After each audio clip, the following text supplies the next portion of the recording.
David, a defeat to Oxford United in the Bristol Street Motors Trophy, but a positive performance. Yeah, a really, really good performance. One, I thought it was similar standard to some of the bits that we did at Walsall, but more sustained and created far more chances. And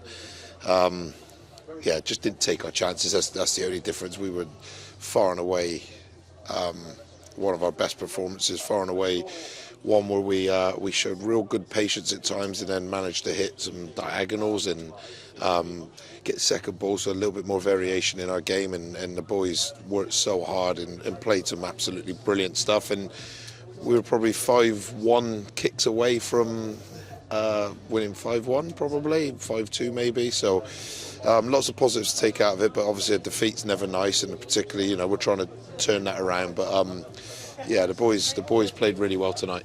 How didn't the team score? Was it just one of those nights? Yeah, listen, it's been our season, hasn't it? And I know people are frustrated, and I know you get the comments and the shouting from the side and bits and pieces like that.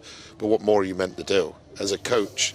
You try to set them up, you try to put them in positions, and they do everything brilliantly. And then when you're 4 yards out, and it has not just been this game, it's been Grimsby. Although it goes to 2-2, there's a header 6 yards out against Doncaster. It's 1-1.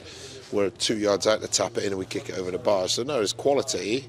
But there's so much quality to get to that point. It almost seems like the easiest part at the moment. They tense up, they freeze up, and obviously then we're missing easy chances, and you have to score those goals. And it's really, really fascinating that we've ran some real stats this week, and this season we faced 261 shots, but we've also had 261 shots. So when teams say we're not attacking, we're as attacking as everybody we've played against this year. The XG is no different. The biggest difference is that 31 big chances against, oppositions have taken 22, and basically out of 28 massive chances we've created, we've taken 7.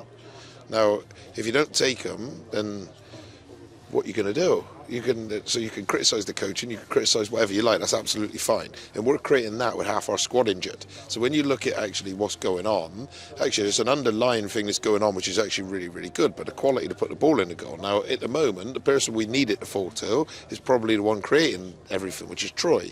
But you get your Matty Stevens back this week, and you get Callum Morton back this week, and you start to, Matty Taylor's not a million miles away, and all of a sudden you've got people that have scored lots of goals in their careers, and that's the biggest difference. So you look at their goal tonight, poor defending, Teddy should head it, poor defending when the clearance comes in, Callum should clear it, but he's half volleyed it in from 12 yards and we're missing from 6. So I would ask, is that the coaching, or is that just moments at the moment of probably a psychological block? And I think it is that, because like I said, all the underlying numbers are not, we don't perform like a bottom 2 team, never. A couple of times, but the point is teams are scoring and we're not, and that has to change. Now we'll keep working on a training ground because that's my only job, and then if it don't change, then we'll address that in January. But if we keep performing like everything's telling us we are, despite the emotional bit of losing, and we add quality and goals to our team, then we'll fly up the league. Now, that's a big if. I've been saying it for a long time. We keep working. People need to step up and take responsibility, because Troy can't keep putting it on a plate across the face of goal and people miss from 6 yards. You can, because that affects the mood around the place about how poorly we are, or how poor we are as a team, when that's not the case at all. You would have loved to have won that, but do you actually take that going into Wrexham? Because there's plenty of positives to build on, it feels like. Yeah, but we've had it a few times where, Walsall we were great, and then obviously we played Bradford and that's not so good. The truth of the matter at the moment, with the team we've had available, against the footballing teams, we're not so bad. The ones that pass it, the teams that are more direct, has been a problem. The reason we took Geordie and Ryan off is because them coming back help us solve that problem. Now, that's only their 4th game this season. I think we cup's probably around 25 games that we've played that are competitive. They've played 4 together. You got a 6'5" who wants to head it, and somebody who's absolutely class, reads the game, and together I thought tonight they were absolutely brilliant with and against the ball and with their leadership. So the teams like Oxford, who are a really good team, really, really good players, obviously flying high, and they brought on Murphy and Harris and lots of top League One quality, but we got the ball back even when they were on the pitch. So the system ain't the problem. I think the coaching is really good, but I would say that because I'm the head coach. I think we have to score goals and we have to have the quality to do that. And yeah, we're working on it every day. The players are absolutely brilliant because, again, they bounce back.